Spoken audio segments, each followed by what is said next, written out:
What's up, guys? This is 2Bucks. Once again, you guys have come through for me greatly on my previous video. In fact, you guys came right on me with almost 3,500 thumbs up, so thanks for that. I truly have rarely seen this kind of fan support on anyone's channel, so I am very grateful to have such amazing fans.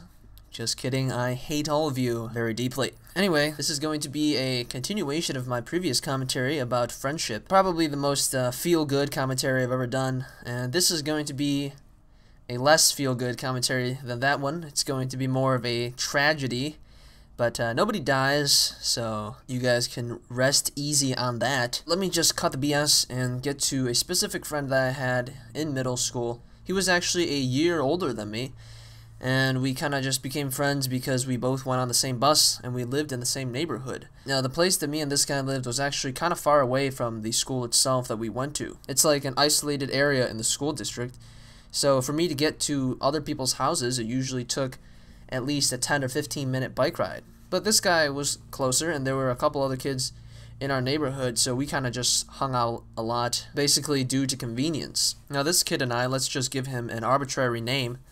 Just gonna go on yahoo.com and pick out the first name I see.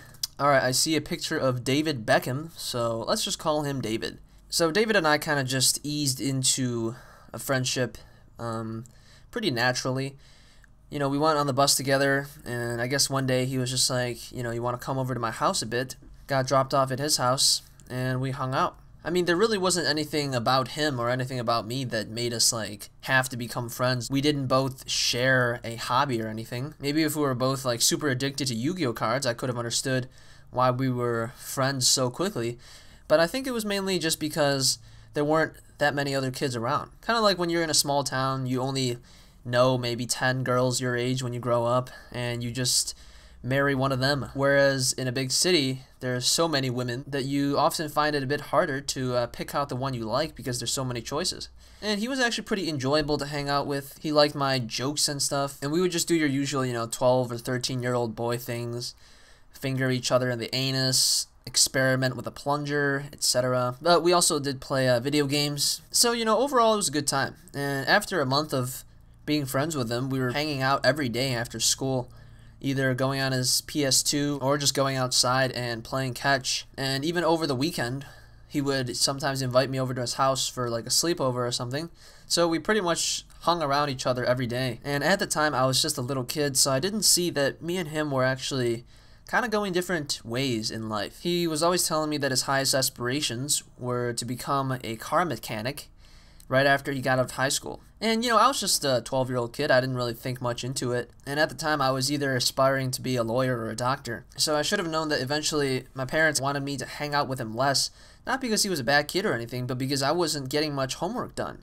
I would be going to his house every day and sometimes even eating dinner there, not coming home until 7 or 8, and just being butt pirated by homework. Simultaneously, I was getting a bit bored hanging out with him like every day. I did have my own agenda to get to, like beating off, so I didn't really mind it when my parents were like, you know, just start coming home after school. And it is around the time that I got my first dog as well, so I wanted to play with my puppy.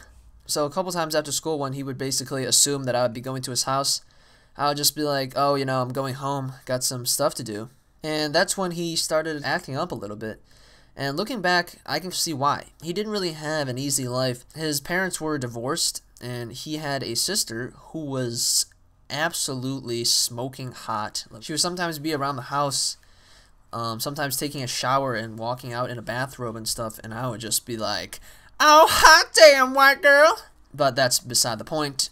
His mom had to raise him and his sister, who was in some grade in high school, so it was pretty difficult for her, and I don't think she made a huge salary. They actually lived in a pretty small apartment, and since me and were in the same grade, I didn't know that he was kind of an outcast in his own grade, so he didn't really have many friends. I was basically his only friend, and I had the fortune of actually having other friends, so I didn't really feel pained or anything when I started breaking away from him. I'm just speculating here, but to him, maybe it was like he was losing one of the only friends that he had, so understandably, he tried very hard to cling on, I guess. After maybe a week of me not really hanging out with him, he would just like come to my house and ring on my doorbell and tell me to go over to his house.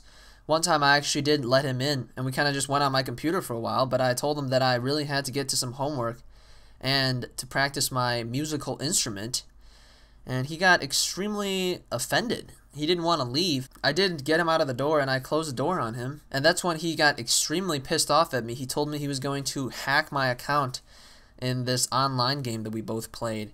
It was actually called Dark Throne. I think it's still up. I'm not sure if any of you have tried it before. But he had the password to my account, so he told me he was going to fuck my shit up. Obviously, right after that, I got on the internet right away. We had dial-up, so there was a couple minutes of panic. But I was able to save my account. It's okay. But it was kind of when everything just fell apart. I mean, it's hard to be friends with someone anymore after they threaten to hack your account on an internet game.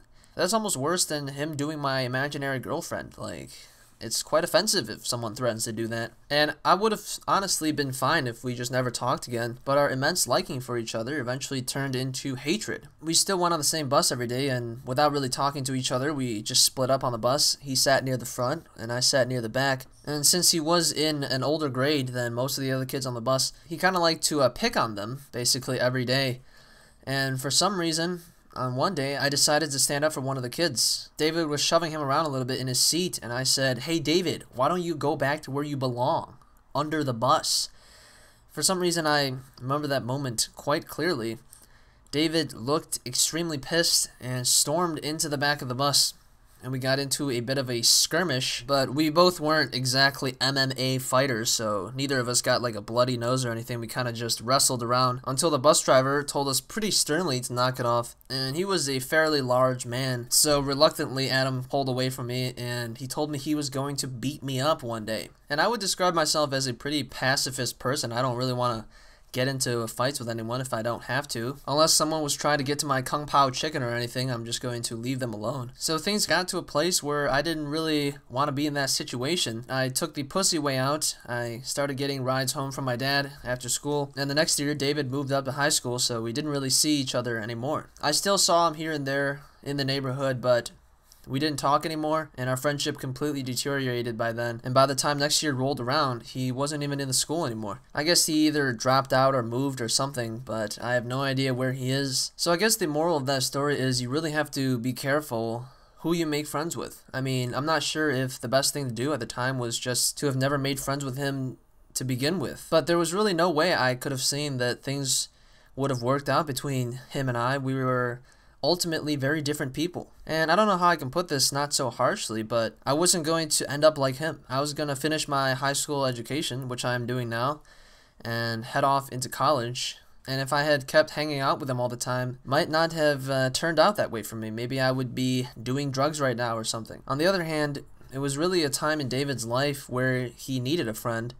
And for at least a month or two, I was able to provide him some companionship. So while I don't think I really made a mistake in this story, I think there is something to learn from this. When you truly make friends with someone, the person you make a friend with is someone that you're going to be opening up to. Someone that's probably going to learn some of your secrets. Someone that's going to know how you feel about many subjects. Know who you truly are as a person. And you have to be careful of who you let into your life like that. Whether it be a friend of the same sex, if you're straight, aka a non-sexual relationship. If you still don't get it, let me spell it out further. A friend who you do not want to touch genitals with. And this, obviously also applies to female friends. You have to be careful who you enter a relationship with. You don't want to just dive right into the first girl you meet. Aside from the obvious sexual puns, I am being quite serious. Often, if you let the wrong person into your life, things are going to turn very sour when the relationship doesn't work out. This may sound painful for kids, but as you grow older, these are the decisions that you'll have to make. So just giving you a fair warning on that. In the end, despite our differences in our future aspirations, I mean, he was a kid who was failing most of his classes. I was a kid who had some very high aspirations when I grew up. And in the end, today, looking back, I hope it, could have worked out semi-well. And sometimes in life, that's the way things go, and you'll just have to accept it for what it is. In Stand By Me,